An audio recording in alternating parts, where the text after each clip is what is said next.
Good morning, everyone. Welcome back to Money Chats with Shalise. My name is Shalise, also known as MT, Mommy Trader, the Oprah of the investing world. I go by a lot of different names here on social media, but I wanted to welcome you all. If you are new to the podcast, thank you so much for being here. If you are a returning podcast bestie, welcome back. Please make sure you guys hit that like button. Go on and hit it. I'm waiting. Go on and hit it. All right. Subscribe if you haven't subscribed by now. Hit the bell notification. It all helps out the channel. You guys know the algorithm is very important here on YouTube, and I do appreciate you guys taking some time out of your very important day to spend with me for a few minutes. I wanted to also let you know to follow me on my other social medias. All of them are always in the description box below.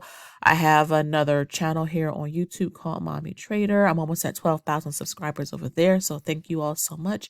If you are coming over, I have a cash stuffing channel as well, MT Cash Stuff. That's all in the description box. If you want to support the podcast even further, you're more than welcome to buy me a coffee or a tea or a sweet treat. I do appreciate it, and you will get a shout out. And I wanted to just continue on with our episodes. This is episode 7. Can you guys believe that? Like, we're episode 7. So we've been doing this for a little while, a couple weeks. And what it does is that it gives me the opportunity to really come on and just chat with you guys. I do have an announcement too. So next Saturday, I will be in Disney World. So I will not have an episode up. I will make a post about it. I'll put it up so that way you guys will know. It will be a reminder, but I will be in Disney. So that's going to be really exciting. And I may do like a quick, I don't know, maybe a 30-second video saying hi, checking in with you guys from Disney. That would be kind of awesome, right? And the other announcement is that I'm running a sale on my website. And I also brought back the investing study group. So the study groups I had them last year and they were really popular.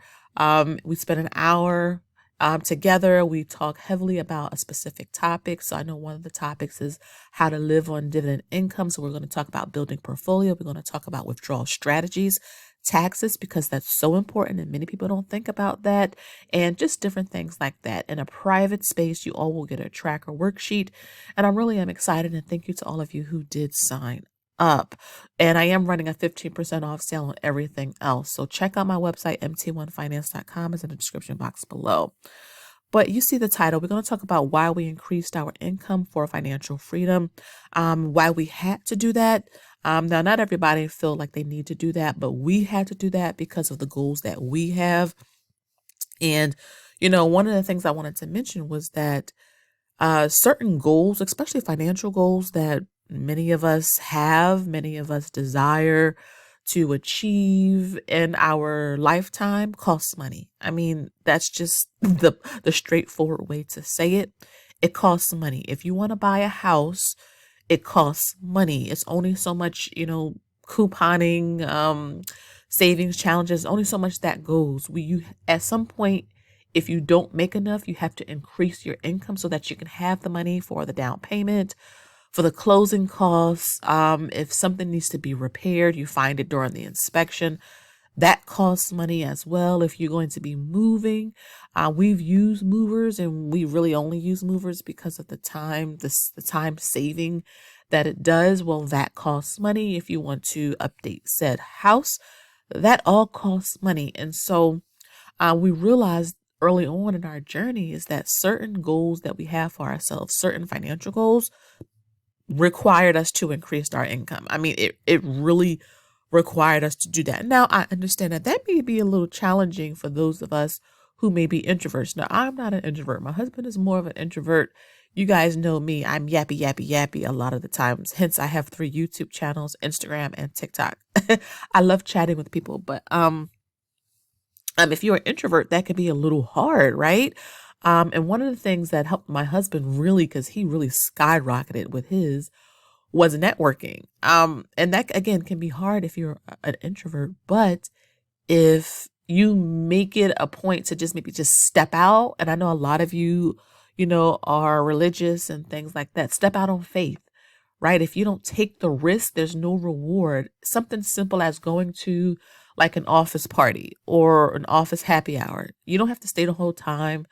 Stay for like an hour, but especially the higher ups, the managers, the executives, the board see that you are showing up and you're making an effort to get to know people.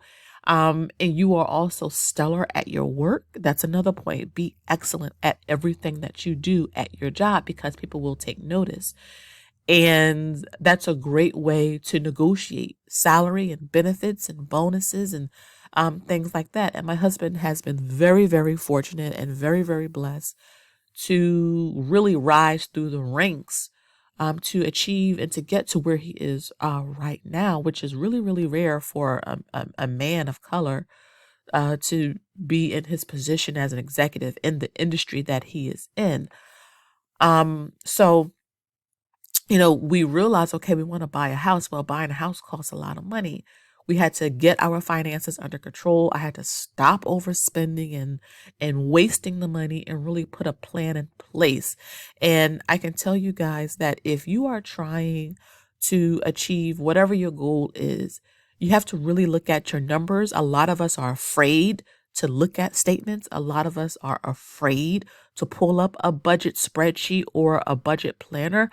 A lot of us are even afraid to check our accounts. We have to do these things because how do you know where you stand presently? How do you know what direction to go in if you don't even know your starting point? And again, I get it because I've been there. Sometimes it could be extremely scary. I mean, I'm talking about anxiety to the max, okay? Because you already know deep down it's bad, but I think when you see it and you see the truth in your face and you see that, oh my goodness, I'm actually doing worse than what I initially thought, then I think only then you can move forward. I'm telling you guys from personal experience, if you don't have, and I always call them like your coming to Jesus moment, you really have to have a point in your journey where you're sick and tired of being sick and tired. Only then can you move forward? And increasing our income was one of those things. Now, I am not one of those people that believe that all people who have money is evil. That's not the case at all. I actually know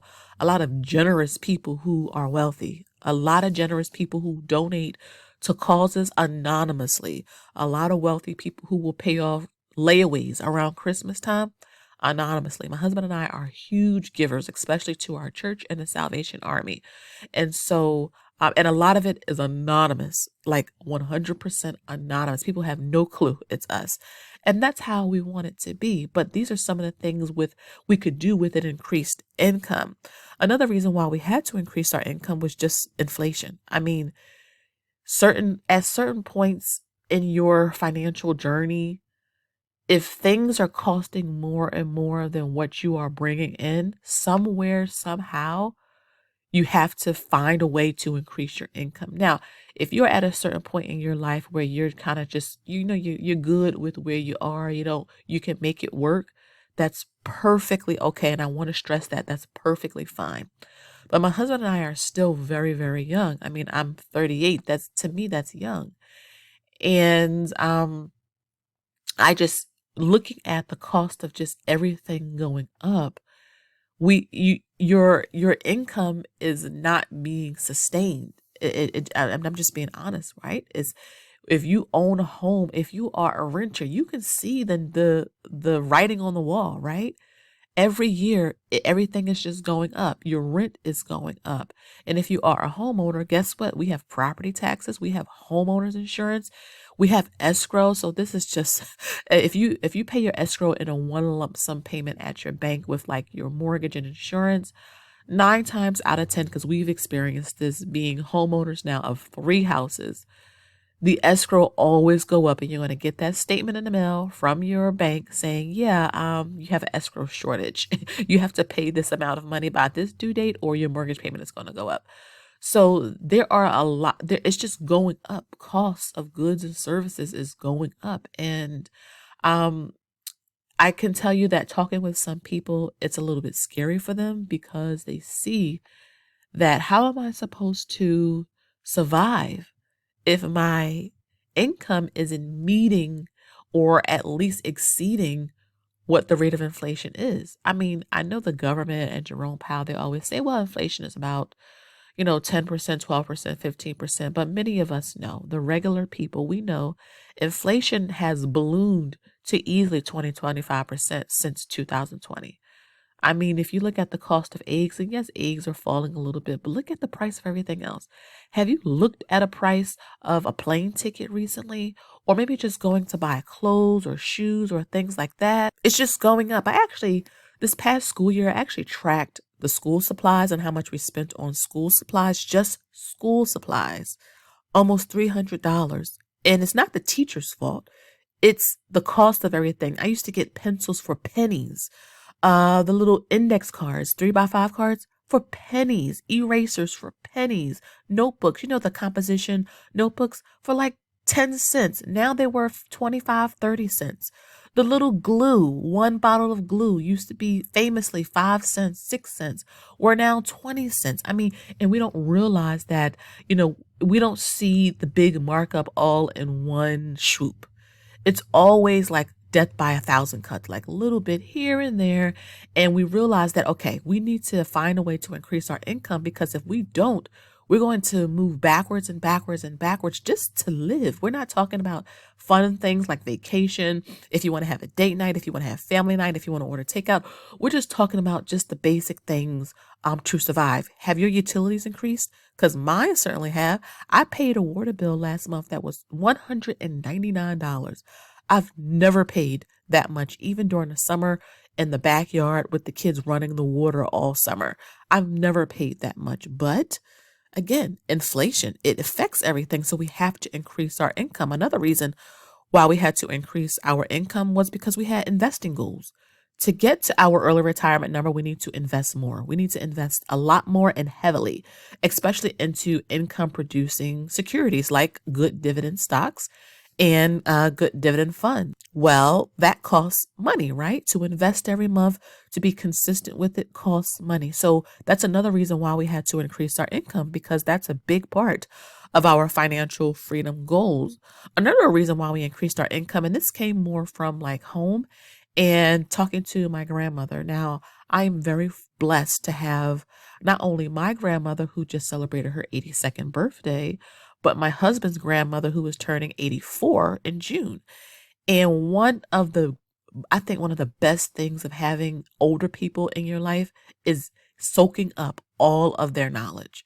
They have so much information to share. And one of the things they are always preaching to us, are their grandchildren: save your money. Be responsible with your money. Social Security is not enough. That's the one thing I hear my grandmother talk about all the time. It is not enough to live on. The cost of medication, the cost of just, putting gas in your car, utilities, groceries, that all costs money. And they kind of beat that into my husband and I's head. They were a huge motivating factor in our journey to do better. And we realized that, okay, we had to increase our income, because if we know Social Security may not be around, and if it is around, we know that it may not be enough, then we need to be proactive now. So if we do increase our income, what are we doing with that money that we are, making that's extra? Okay, we're putting it to work somehow, some way. One of the things we always do is give. I know not a lot of people believe in that. Over here, we do. The second thing we do is we always make sure that we have our here and now covered. An emergency fund. Maxing out that emergency fund, making sure you have 3 to 6 months of expenses is important, because they're laying off a lot of people right now. So you want to make sure you're safe. Same with your sinking funds. Another thing that we do with increased income is stay out of consumer debt. Okay, that is extremely important. When you see the Fed increasing the interest rates, stay out of it. So that extra income, we're not wasting it. We're not squandering it. We are making sure that, because we are credit card users. I mean, we do like using credit cards. I love the points. We were able to stay a week in the Hilton Hawaiian Village in Hawaii a couple years back, just because of points. Free, literally free. So we believe in it, but we also pay that baby off.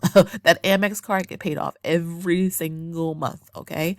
And it just creates good habits. And again, That increased income ensures that we don't carry that high consumer debt. And, lastly, is just to invest more, put our money to work for our future selves.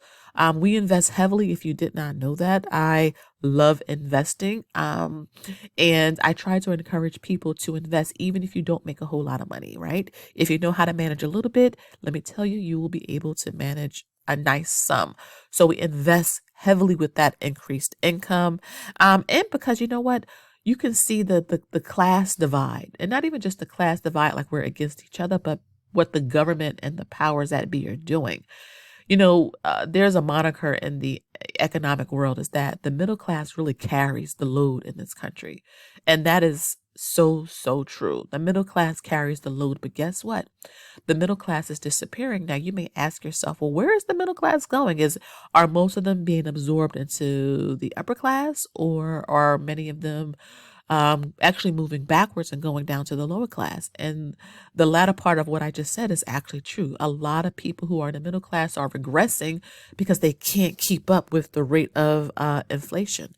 And so we realize that we need to make sure we increase our income and put it to work so that we're not regressing, but progressing so that we can achieve a lot of our goals. There's a lot of articles, a lot of data on this topic. You could simply go into Google and type in middle class decreasing or middle class disappearing, and you'll see so many videos, so many documentaries, and so many articles come up. So you may ask yourself, okay, well, what are our income sources? And maybe this can be some motivation to you. We have 9 to 5. So my husband works a 9 to 5 job because that really funds, that's the foundation of everything that we do. That 9 to 5 really morphed into other income sources. So I have MT. I am filming this podcast early in the morning. Saturday morning, okay? Like, I had to think for a moment, like Saturday morning, the day that this is going to premiere on the channel, I am up early at the crack of dawn before everyone else wakes up filming this, okay? So it is a sacrifice. When you have a side hustle, when you're trying to start a business or create a business, grow a business, it is a sacrifice. You have to be prepared to make one. I literally set up everything. Could I be in a bed just relaxing? Yes. But because we have goals and because I want to inspire other people, I'm up making these. If I'm doing a YouTube video, guess what? I am up at the crack of dawn. I have a session this morning, after I'm done making this podcast with someone who I'm doing a one-on-one with, just building up my business, being a help to someone else. But on the other hand, I'm, making side income so that I can achieve our goals as well. So MT, I made a post about this and I have to do an updated one. Mommy Trader has 20 income sources. That's crazy. No. Let me back it up. We have total 20 income sources, my husband and I. But Mommy Trader has 7 or 8. Yeah, 7 or 8 income sources. And hopefully with this podcast channel, it can grow into 9 income sources. So you have to be willing to make a sacrifice. You have to be willing to put in the effort and the work to get to whatever your goals are. Yes, you can enjoy self-care, and I do promote that, and having fun. You should budget for that, not go into debt for that.